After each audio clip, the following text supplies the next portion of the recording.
స్వామి యొక్క తిరునామాన్ని ఓం నమో నారాయణాయ ఓం నమో నారాయణాయ ఓం నమో నారాయణాయ ఓం నమో నారాయణాయ ఓం నమో నారాయణాయ ఓం నమో నారాయణాయ కర్పూర దేవతాభ్యో నమః పాదయో పాద్యం సమర్పయామి హస్తయో అగ్ని సమర్పయామి శుద్ధ ఆచమన సమర్పయామి స్నానం సమర్పయామి హస్తజ్ఞం యోరావళి మే గాతుం యజ్ఞపరే దైవీ శస్త్రస్త్ర శస్త్ర మాషకు ఉత్తమ విగాదు వేషుద్ధమో దృష్టే హల్లో ఈ విధంగా ప్రజ్వలిత అవటం మూలంగా శరీరం నుండి వెచ్చనితనాన్ని మనం పొందుతుంటాం.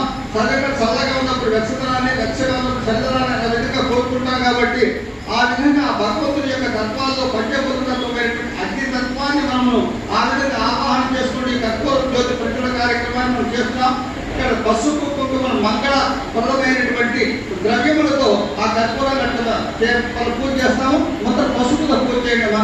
ఓం నమో కర్పూర దేవతాభ్యో నమః అదిత్రాచూర్ణం సమర్పయామి కుంకుమాం సమర్పయామి గంధం సమర్పయామి అలంకరణార్థం పుష్పాక్షతా సమర్పయామి పుష్పై పూజయామి. ఓం నమో భగవతే వాసుదేవాయ